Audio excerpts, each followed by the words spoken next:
and that we are not all doomed because of the way we've lived our lives, because God is still interested in telling our stories differently. And your story is not an exception.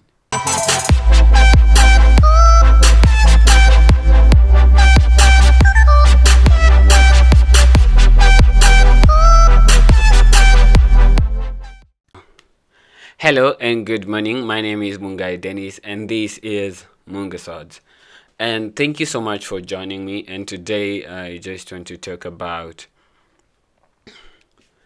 the corruption that happens in one's life when you're growing up and you've grown up in a space that is corrupted, and maybe from since you were a kid you noticed it, and you always wondered why grown-ups know what to do but they don't always do the right things. And you grow up and you think that it's bad, and then the more you grow up you keep realizing that it's bad. Yeah, so this spoken word poem I wrote in the year 2020, and things were really like bad, yeah. And around that time, so much was happening in my life, financially. Uh, what else? I was affected by life itself, and in the sense that it's not just life itself, because people say, oh, I want to talk about life, I want to talk about what's happening in my life. No, it's it's when you want to give up on life and then you realize that life is not actually your exam test. You can't feign sickness and walk away from life tests like you did maybe as a child, the way you would fall sick and the teacher would exclude you from doing the exams, or you would be admitted in hospital, and that will, like, let other things happen while you're not in the picture. And now when life happens, as I captured it in this spoken word pieces, in this spoken word piece specifically entitled "Corrupted," I said that I was used to school tests because when I'm sick I evade it, but when life tests come, there is no more running. There is nothing. There is no excuse, because even the sickness itself is life at your face, and it's really like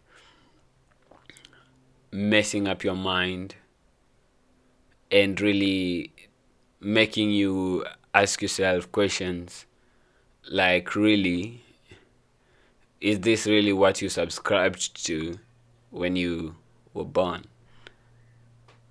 Yeah. And I don't know how many of us feel the way I have felt before. Like, oh, I wish I was never born, so that you will never really face the challenges that you have to face while you're existing in this life. And as long as you are born, you're born, and there is no taking that back. There is just looking forward and figuring out life piece by piece. And for the most of it, I can say it is uncomfortable. Yeah. So today I want to talk about corrupted, and allow me to have a smile on my face while I'm talking about this, because that's one way I have learned to tackle the things I'm going through. And sometimes people think that I'm not taking things seriously. It's just that I also don't want it to overwhelm me, because if there's nothing I can do about it now, then there is only nothing I can do about it now. And the only way I can deal with it at the moment is by putting a smile on my face and remaining positive and hopeful that God's gonna work things out and they're gonna work out in my favor eventually. Yeah. So this spoken word piece starts with me questioning my trust, the way I trust other people, the way I've trusted, younger people, and you think that this person is younger, so they are less likely to be to be untrustworthy, and then they break your trust, and you're left wondering if someone way younger than you is untrusted. If someone way younger than you cannot be trusted, then who can be trusted in this world? Because it is so easy. I've had adults say that they like spending time with children because children are honest. But when that child is dishonest, because we are all born with the sin of Adam in us, then who are we left to trust? And you can see in this statement that it's like we human beings are trying to find answers to our lives in other human beings, in other situations, and these answers can only be answered by God. And all this while we are distracted and we allow ourselves to think that there are answers,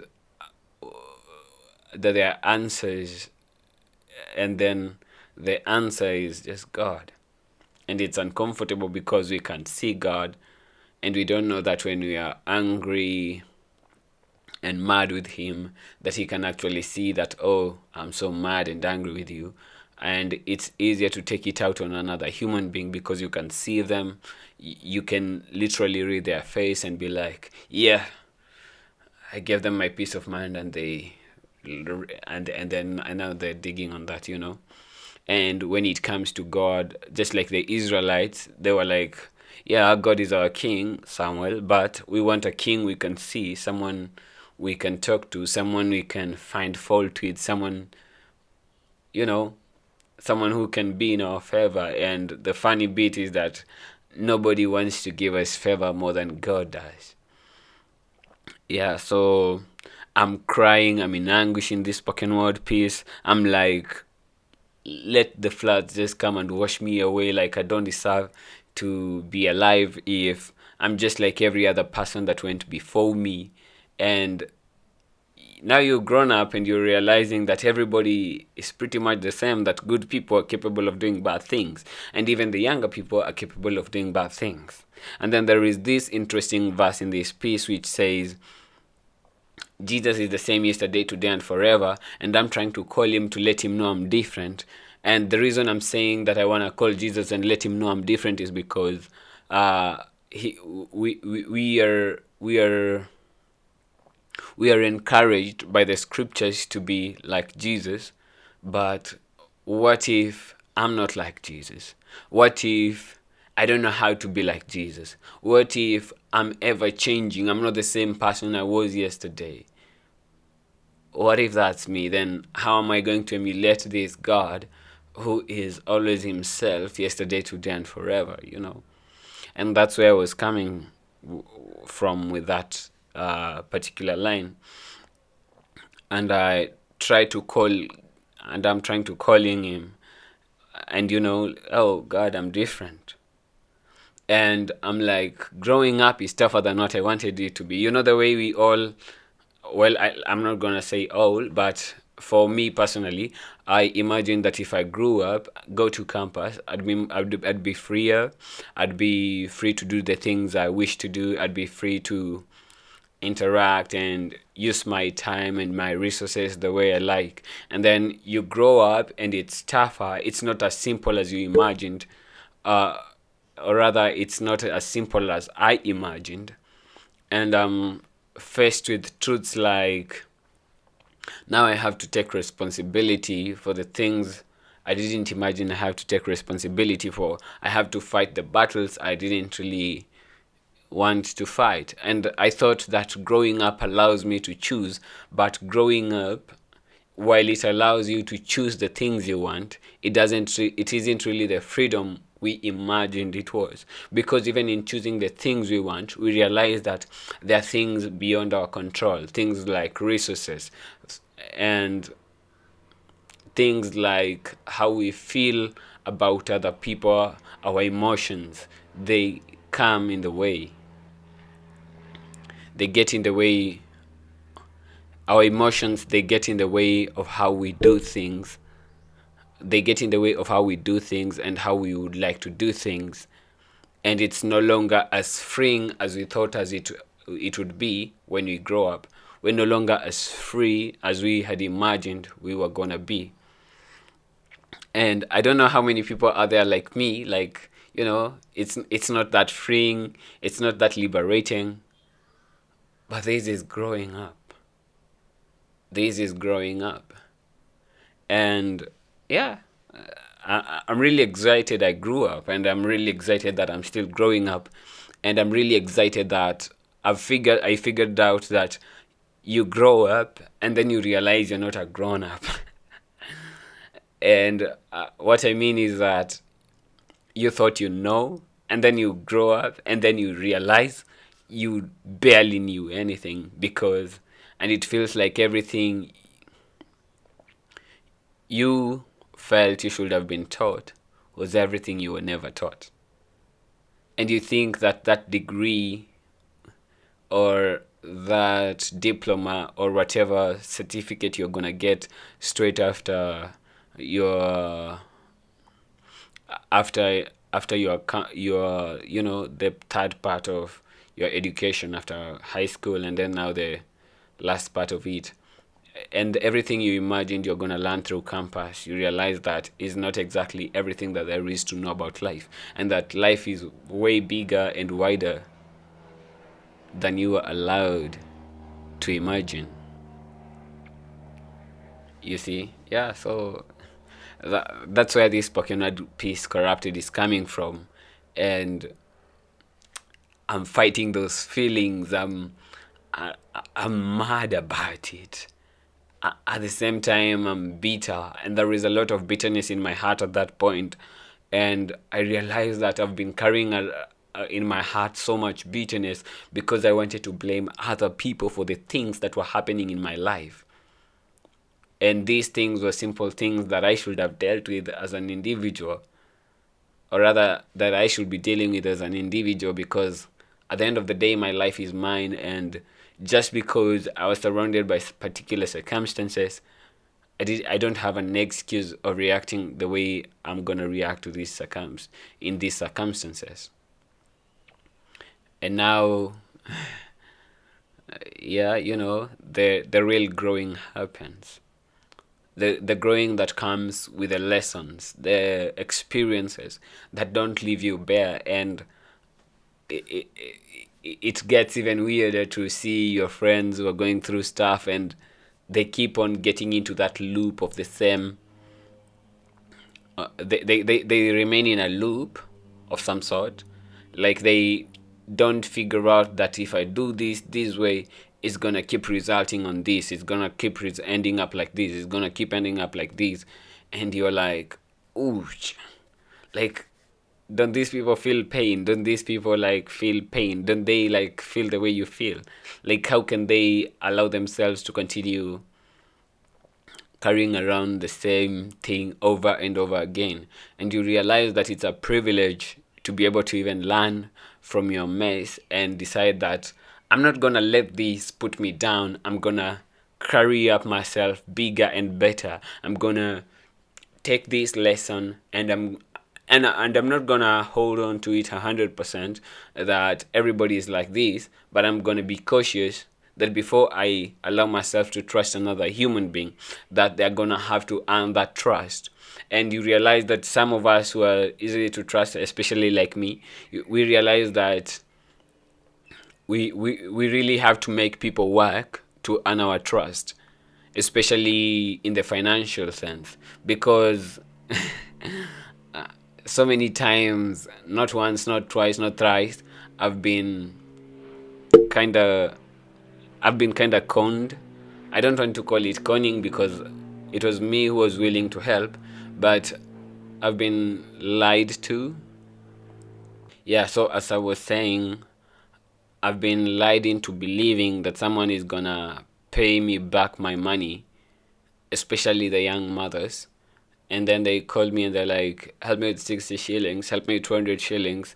I'm gonna repay you immediately, get the cash back. And then they never pay. And it gets to a point where If someone is a young mom and they're calling me to ask me for money, first of all, it's just a no no. And I'm not telling them that to their faces. It's just that they're the same people that I've always been vulnerable to, because I'm imagining if that was my kid, what would I have done? And what would I have expected someone else out there to do differently? And it gets to a point where, for someone to earn my trust to a point where they can ask for my help and they can send them the cash, they really have to have earned it. And something interesting I learned along the way, out of these trusty situations, and you realize most of them are pegged to money, because most of the time, if you can't be trusted with money, why would I even want to trust you with anything else that surrounds my life? Because money, I can make more money, but there are things, if you take away from my life, I can't get back. You see? Yeah, especially in the emotional sense. You wouldn't want to give someone the power to break you in a way that is beyond money, because now, yeah, basically the way our parents used to punish us, especially when you go to high school, where they wouldn't use cans, and they would, but the way they would hurt you with their words, or the way maybe their actions, the way they would like hurt you emotionally, it would leave you feeling like, I wish I had been caned for this instead of all these other kind of punishment, because now this one hurts, and this one, it takes a lot of strength to come back from, a lot of strength to heal from. Yeah. So yeah, corrupted is pretty much about it's pretty much about being scared of adulting, but in the end, it's either we die or we adult. And if we adult, it's upon us to work on us on individual levels to be the best version of ourselves that we can be, to learn from the mistakes that we have made, to be willing to be whipped by those people that care about our lives, letting them tell us the truth that we are uncomfortable hearing. Yeah. And I'm not going to explain the whole spoken word piece. I just wanted to explain up to that part where the growth really happens, and then you can listen to the rest of the other part of that piece where it touches on family. It goes deeper into family, how I felt like in Kenya the children that have been born are suffering at the hands of those who do not want them, or rather the children that are not even born are being aborted and they're suffering at the hands of those who do not want them. And then there are these children, there are these parents and couples that want children and they can't get children, and they are hurt, and their marriages probably end up breaking up. From the stories I've had, like someone decides, okay, my wife is the one who has a problem, let me get another wife who can bear me children, let me get another husband who can give me children. And we are so quick to change spouses and break the whole marriage thing that God ordained. Instead of me, I felt like, if I don't have children, then why not adopt children? So that the children that are in existence can be a blessing to your life and allow you to enjoy that parenthood. And the children that are not in existence can be a cause for you being a blessing to somebody else's life. Yeah.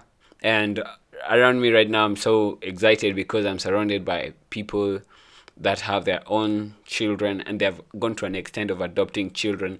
And it's just interesting to see that there are people out here who have that heart for children, and they are ensuring that those that are existing are going to have the best of life that they can give them.